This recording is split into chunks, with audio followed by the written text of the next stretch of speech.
Olá, muito boa tarde. Decorrem este fim de semana em Fátima as Jornadas Missionárias. Eu sou missão, é o tema proposto quando a Igreja Católica em Portugal se prepara para viver um ano missionário. Um tema que vai marcar, por certo, a apresentação da liturgia de domingo. Hoje, a partir da análise do Padre Armindo Vaz, professor de Sagrada Escritura da Universidade Católica Portuguesa, e de Frei José Nunes, professor de Teologia na mesma universidade. Muito boa tarde, obrigado por estarem neste programa. Boa tarde. Para esta análise que acontece neste contexto das Jornadas Missionárias e desse tema que, por certo, vai marcar um ano de atividades pastorais, etc. O Papa Francisco assim o motivou também.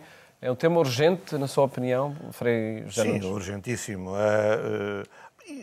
Até estatisticamente falando, quer dizer, os cristãos que sabem que não são melhores que os outros à partida, não lhes foi passado nenhum cheque em branco para irem para o céu e os outros para o inferno, mas os cristãos são como Pedro, como aparece no Evangelho de hoje. São aqueles que olham para Jesus e dizem: tu é que és a luz, tu é que és o Messias, mais ninguém. Então, os cristãos partem desta fé, desta convicção, desta certeza e querem partilhá-la com as outras pessoas. Estatisticamente falando, os cristãos não chegam a 1/3 da humanidade. E, portanto, a missão justifica-se, de facto. Não para impor o que é que quer que seja, não para dizer que somos melhores que os outros, mas para partilhar um tesouro. Um tesouro. Isso é que é a missão. E, de facto, o Papa Francisco tem chamado muita atenção disso, não é? Logo, por exemplo, no primeiro grande texto dele, a Evangelii Gaudium, ele começa logo por dizer no princípio: nós temos que ser uma igreja em saída. Quer dizer, nos cristãos é para ir anunciar Jesus aos outros, Jesus e o seu Evangelho, a sua boa notícia. Nesse aspecto, a Igreja Portuguesa, eu acho que tem uma realidade extraordinária, não só de uma tradição de grandes missionários e missionárias, mas como desde há algumas décadas, digamos assim,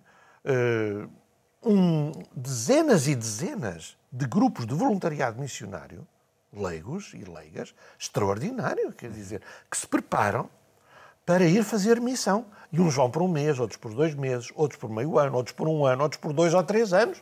E, portanto, há aqui uma tradição, uma realidade missionária na Igreja Portuguesa que fica muito bem de ser celebrada nestas jornadas de que o Paulo falou e que estão a decorrer, não é? Este fim de semana. E que vão dar também um tom muito especial a este ano missionário que vai ser vivido a partir de outubro, não é? E vamos enquadrar também esse tema no texto do Evangelho que é lido neste domingo, antes da análise e ao contexto em que acontecem os diálogos que o Evangelista Marcos propõe. Vamos ouvir o texto que se escuta nas Eucaristias de domingo. Naquele tempo, Jesus partiu com os seus discípulos para as povoações de Cesareia de Filipe. No caminho fez-lhes esta pergunta: quem dizem os homens que eu sou? Eles responderam: uns dizem que João Batista, outros Elias e outros um dos profetas. Jesus então perguntou-lhes: e vós, quem dizeis que eu sou? Pedro tomou a palavra e respondeu: tu és o Messias. Ordenou-lhes então severamente que não falassem dele a ninguém. Depois começou a ensinar-lhes que o Filho do Homem tinha de sofrer muito, de ser rejeitado pelos anciãos, pelos sumos sacerdotes e pelos escribas, de ser morto e ressuscitar 3 dias depois. E Jesus dizia-lhes claramente estas coisas. Então Pedro tomou-o à parte e começou a contestá-lo. Mas Jesus, voltando-se e olhando para os discípulos, repreendeu Pedro, dizendo: vai-te, Satanás, porque não compreendes as coisas de Deus, mas só as dos homens. E chamando a multidão com os seus discípulos, disse-lhes: se alguém quiser seguir-me, renuncie a si mesmo, tome a sua cruz e siga-me. Na verdade, quem quiser salvar a sua vida, perdê-la-á. Mas quem perder a vida por causa de mim e do Evangelho, salvá-la-á.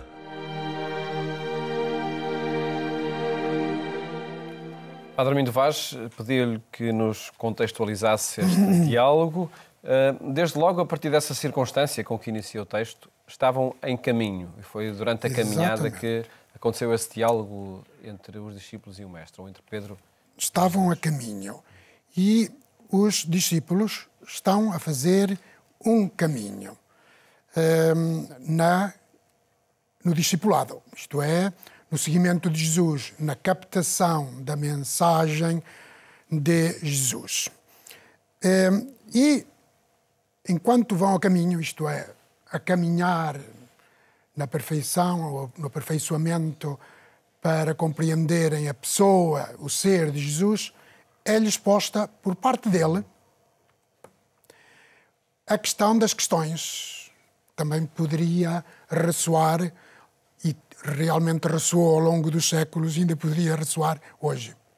Quem sou eu? E desdobra esta pergunta dramática quase em 2 pontos. Em primeiro lugar, os outros, quem dizem que sou eu? E os discípulos respondem, bom, os outros dizem que é João Batista, é Elias ou um dos profetas. Isto é, os outros ligam Jesus ao passado, a figuras emblemáticas do passado. Mas agora Jesus, e vós?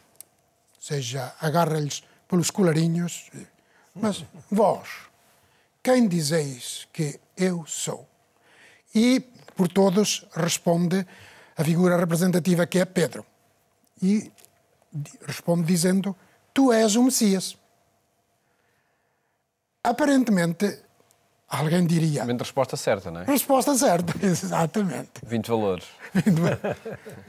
Tu és o Messias. Portanto, que se poderia traduzir o Cristo, o ungido. Tu és o ungido. Mas, estranhamente, depois dessa resposta, Jesus ordenou-lhes severamente que não falassem do assunto a ninguém. Deste assunto do messianismo de Jesus. Porquê Jesus os proíbe? Claramente, porque, embora Pedro tivesse dito bem, não queria dizer muito bem aquilo que tinha dito. De facto, Pedro e os outros discípulos pensavam este Messias em linha com o Messias que os judeus, os israelitas do tempo, pensavam que deveria ser um Messias da linha de David, portanto, sucessor, filho de David, e um Messias que restauraria o poder político e a hegemonia da dinastia de David, no presente, libertando os israelitas no presente dos invasores, dos romanos que estavam a ocupar o território.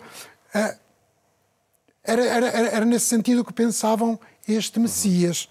Ora, Jesus afasta-se completamente dessa concepção de um Messias. E ele próprio se liga a outra figura, que não há de Messias, filho de David, e sim há do Filho do Homem. E dizendo-lhe que o Filho do Homem tinha de sofrer muito, ser rejeitado, ser morto, e depois que ressuscitaria. E estas coisas, sim, dizia-lhes claramente. Ou seja... O messianismo passa por aí, por esse percurso. Ou seja, Jesus está-lhes a significar que o verdadeiro Messias, ou seja, Marcos também, Jesus, não nega que Marcos, por exemplo, ao escrever este Evangelho com a sua estratégia narrativa, não nega que Jesus seja o Messias, o ungido de Deus, mas a questão estava em saber em que consistia, como se devia entender esse messianismo de Jesus. E Marcos, e com Jesus, naturalmente, diz-lhes claramente que o verdadeiro Messias mostra-se no sofrimento e na cruz, porque foi na cruz que Jesus manifestou quem é Deus para o ser humano e quem é o ser humano para Deus. Deus é para o ser humano aquele que o ama total e absolutamente, e manifestou esse amor precisamente no gesto de Jesus na cruz, que morreu dando toda a sua vida pelos humanos. Já iremos depois à conclusão deste texto e à frase com que terminamos. Gostava de perguntar a Frei José Nunes, pedir-lhe também o seu comentário. Desde logo, essa circunstância do caminho, enfim, e da comparação que podemos fazer com os tempos de hoje, onde esta descoberta do discipulado acontece, se calhar, noutros ambientes, se calhar entre bancos ou em ambientes mais fechados, não é? Pois. Quer dizer, hoje, como sempre, nós somos chamados a perceber que o nosso Deus, Jesus, o Filho de Deus e o Deus de quem Ele é filho, realmente são os todo-poderosos, são omnipotentes. Jesus é Messias, Jesus é Rei, mas não apresentando-se na força, no poder. Nós precisamos de entender isso e entrar nessa onda de que o poder de Deus não é um poder militar, não se manifesta num poder militar, mas sim num poder de amor, de serviço. Jesus é Messias, Jesus é o Filho de Deus, Jesus é o caminho, a verdade e a vida, porque é o Rei do amor. Não porque seja um chefe cheio de poder e cheio de exércitos. Né? E essa é uma estratégia acertada?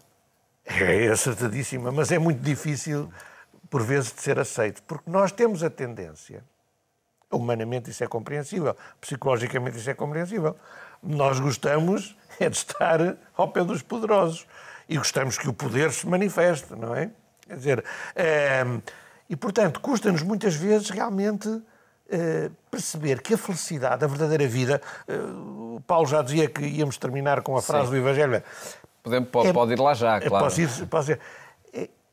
É-nos difícil muitas vezes captar e fazer a experiência de que a verdadeira vida, a coisa mais bela que nós conseguimos viver, que experimentar na vida, é pôr-nos ao serviço do outro. É gastarmos pelo outro. Não tendo uma vida de domínio, mas de pôr-nos em amor, em comunhão e em serviço do outro.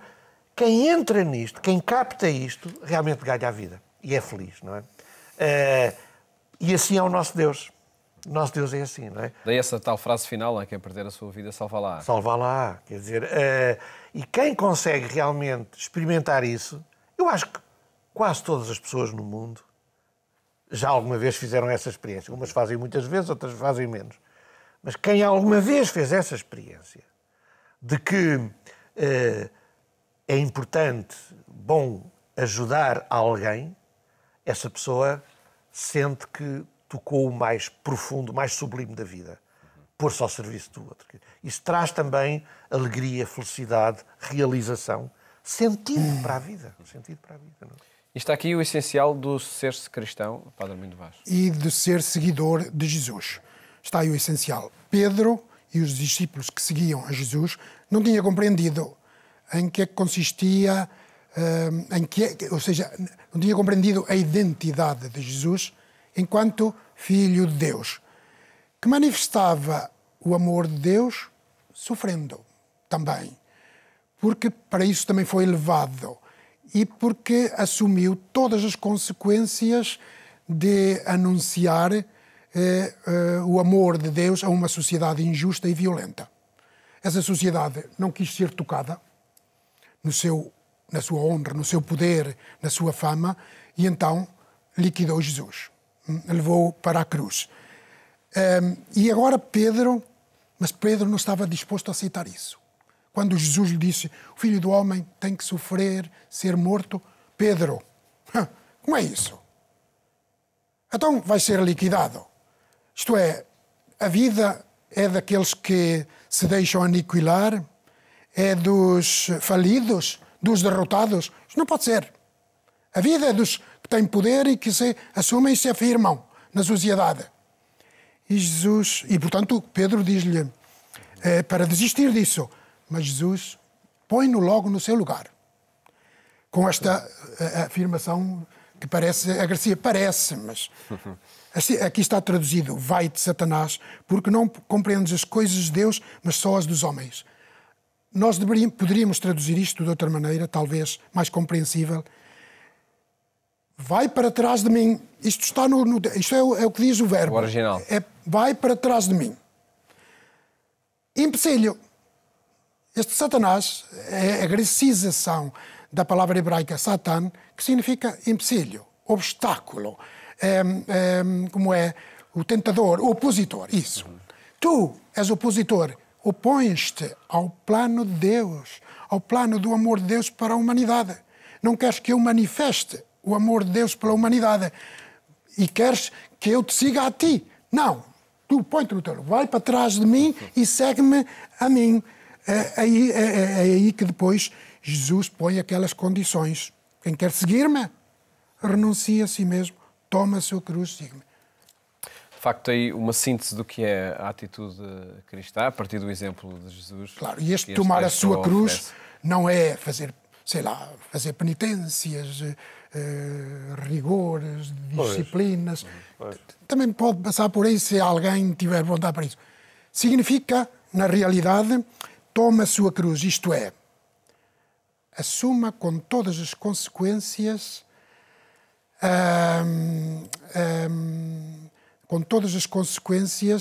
a coragem e a valentia de me seguir. E assuma com todas as consequências o enfrentar-se com e o viver e o amar uma sociedade injusta e violenta. Que devemos amar e já sabemos que temos que as levar. Assuma-se então, toma a sua cruz, nesse sentido. A primeira leitura de Isaías, sim, que fala do servo sofredor, também diz isso. Quer dizer, o servo sofredor, que no fundo é já uma prefiguração de quem vem a ser Jesus, não é? E pode ser, como dizia agora o Padre Armindo, qualquer pessoa, não é? Que queira viver à maneira de Jesus, vai sofrer. Não vai escolher o sofrimento. Isso. O cristão não vai escolher o sofrimento, não tem que escolher. Deus não pede isso. Jesus o que pede é o seguimento de Jesus, o viver o Evangelho. Nesse viver vai haver muita perseguição, porque os poderes do mundo vão ser afrontados e então vai haver sofrimento. Mas é possível vivê-lo, é o que diz a primeira leitura e o Evangelho, no abandono em Deus, sabendo que Deus está connosco. Expressões lindíssimas. O meu advogado está perto. Deus é o meu advogado, está perto. Ele protege-me, não é? E, portanto, é um desafio à confiança, não é? No meio da perseguição. E a levar por diante essa atitude, como diz a primeira leitura, que analisamos desde já, não desviei o meu rosto dos que me assaltavam. Exatamente. Ou que me arrancavam a barba. Textos do servo sofredor, cânticos do servo sofredor que nos aparecem numa parte do livro do profeta Isaías, que são muito lidos, por exemplo, na Sexta-feira Santa, na Quaresma, por causa de lembrar como Jesus foi perseguido, não é? Jesus também não buscou o sofrimento. Jesus não buscou, mas não se desviou dele. Não se desviou dele, é isso. E eu ia propor ao Padre Armindo Vaz que avançássemos já para o texto da segunda leitura, uma vez que já temos pouco tempo. Sim. E interessava também ver em que contexto Santiago tem essa afirmação: a fé sem obras está completamente morta. Exatamente. Lutero chamava a esta carta de Santiago a carta de palha. A carta de palha. Porquê? Porque fala da valorização das obras. Enquanto que Lutero valorizava mais a teologia de São Paulo, que apela para a fé, que é dizendo que, como diz São Paulo, é a fé que nos salva. Não há nenhuma contradição entre Tiago e Paulo. Ambos se complementam e se completam. Paulo queria significar que realmente o que nos salva é a fé, isto é, a nossa adesão pessoal à pessoa de Jesus. A salvação é um dom, é uma graça. Nós, pela fé, aderimos à pessoa de Jesus e acolhemos-nos à sua dádiva de amor. Somos salvos de graça, não é por mérito nosso, não é por causa das nossas boas obras que nós nos salvamos, não. É pela fé aderindo a Jesus. Mas Tiago não se opõe a isso. Também não se opõe à fé. A fé é necessária. Simplesmente que Tiago diz a fé tem que ser completada pelas obras. Coisa que também diz São Paulo. São Paulo, depois de apelar para a necessidade da fé, depois também, na parte pastoral das cartas, diz é preciso que esta fé se traduza em obras de amor. Senão, a fé é morta, não tem expressão. O povo diz uma coisa muito acertada, não é? Quando quer dizer que nós não podemos ser só pessoas de muitas palavras, mas temos de ser pessoas de ação. E diz assim, e nomeadamente para os cristãos, muito bem prega Frei Tomás, faz o que ele diz e não o que ele faz. Portanto, isto não pode ser só conversa. Ser cristão não é só de conversa. É também de obras, não é? De ações. O próprio Jesus proclamou a boa nova com palavras maravilhosas, prodigiosas de amor, de perdão, de reconciliação, de fraternidade, mas ao mesmo tempo praticou obras poderosas, de curas. Pois, vai e faz. E ele próprio, não é? Quer dizer, curou, ajudou, entusiasmou, enfim, bom. E isto, olha, volta-nos ao princípio da nossa conversa sobre a missão. Faz lembrar isso. É que a Igreja, na sua missão, também não tem apenas que anunciar por palavra a palavra do Evangelho. Também o faz, esse anúncio, através de obras, através de ações. Tem que haver um equilíbrio, como sublinharam muito bem os últimos papas, entre palavra, proclamação da palavra e testemunho de vida. A Evangelho Enunciandi do Papa Paulo VI fala muito disso. A Redentoris Missio do João Paulo II fala muito disso. A Verbum Domini do Papa Bento XVI fala muito disso, e Evangelho Gaudium do Papa Francisco também, e os outros documentos do Papa Francisco. Tudo documentos do magistério dos últimos papas que dizem que tem que haver um equilíbrio entre palavra e testemunho de vida. Então, na missão, nós vemos como isso é importante. Porque a missão não é só anunciar Jesus a quem não o conhece e dar umas catequeses e fazer umas pregações, mas é também lutar para que haja água canalizada e para que não haja doenças. É lutar para que haja alfabetização. É lutar para que acabem as guerras. É lutar para que não haja fomes e pessoas a morrer de fome. É lutar para que haja respeito dos direitos humanos. Isso é anunciar o Evangelho. Quer dizer, ser cristão é falar de Jesus, certo? E viver e trabalhar por isto, não é? E por certo que é uma missão de todos os tempos, também nos dias de hoje. Essa que é necessário levar por diante, sem dúvida, para que tudo se configure de acordo com o Evangelho. Agradeço-vos terem estado aqui no programa Eclésia a analisar estes textos que são lidos nas missas deste domingo. Muito obrigado. Muito bem. Muito gosto. Mais logo pode ouvir-nos na rádio, na Antena 1, quando forem 22h45. Desejo-lhe uma ótima tarde, bom fim de semana, até a próxima segunda-feira, se Deus quiser.